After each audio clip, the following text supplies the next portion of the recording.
হাসনাত আব্দুল্লাহ একটি কথা বলেছেন যে আওয়ামী লীগের টাকাই নাকি বিএনপি চলে। কথা হাস্যকর একটি ব্যাপার। আমি যেরকম আমার কথাই আমি বলি, আমাদের নির্বাচনী এলাকা হচ্ছে কুমিল্লা ৫ বুড়িচং ব্রাহ্মণপাড়া। আমি দীর্ঘ ৩০ বছর এই জনপদে পথ চলায় আমি সবাইকে নিয়ে আমি এই দলটি করি এবং এই ১৭ বছর ৬ মাস এত আন্দোলন সংগ্রাম আমি বিনয়ের সহিত আজকের আপনার সাংবাদিক ভাইকে আমি অনুরোধ করব, আমাদের নির্বাচনী এলাকা কুমিল্লা ৫-এর আমাদের ১৭টি ইউনিয়ন, আমাদের ১৫৩টি আমাদের ওয়ার্ড নিয়ে বুড়িচং ব্রাহ্মণপাড়া কুমিল্লা ৫।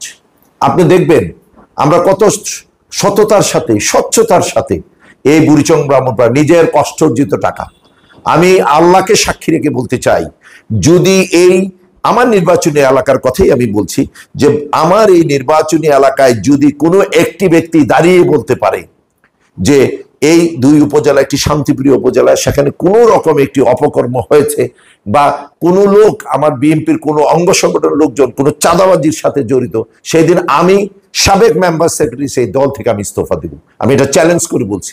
উনি যে হাসনাত আব্দুল্লাহ যে কথাটা বলেছেন, আমি আবারও বলবো যে উনি অবশ্যই এই কথাগুলো উনি উড্র করে এবং ইনশাল্লাহ তাহলে ওনার ভাবমূর্তি বাড়বে।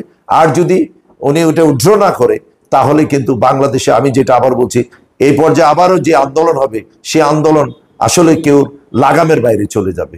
এটাই আমার আশা এবং প্রত্যাশা। নবীনদের আগমন হবে, সেটাই নবীন প্রবীণে মিলেই তো একটি রাজনীতি।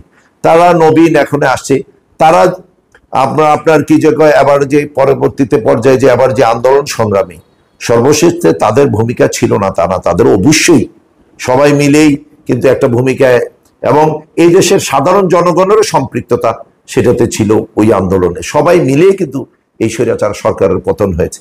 তারা নতুন এসছে, অবশ্যই তাদের কথাবার্তার মধ্যে মাধুর্যতা থাকবে, রাজনৈতিক শিষ্টাচার ভেবে এগিয়ে যাবে, নবীনরা আসবে, আমরা তাদেরকে আরো সুযোগ করে দিব। কিন্তু এখনই যদি এই ধরনের অপ্রীতিকর কথাবার্তা বলে তাহলে কিন্তু সেই কথাগুলো কিন্তু আসলে মানানসই নয়। আমি বিনয়ের সহিত অনুরোধ করবো তাদের কথাবার্তা যাতে তাদের একটা মাধুর্যতার মধ্যে থাকে, এটা আমি তাদেরকে অনুরোধ করব। আমি বিনয়ের সহিত বলবো যে আসলেই আমাদের আজকে সাংগঠনিক সভাপতি যে বক্তব্য রেখেছেন, আমরা অচিরেই আসলে এই বক্তব্যগুলো নিজে এক্সপান্স করে আসলে সুন্দরভাবে পথ চলার জন্য আমি বিনয়ের সাথে অনুরোধ করবো। তা না হয় সারা বাংলাদেশে আবার যে অপ্রীতিকর ঘটনা ঘটবে, আসলে সেই আন্দোলন কেউ কিন্তু আগামী দিনে থামাইতে পারবে না, এটা আমার দৃঢ় বিশ্বাস।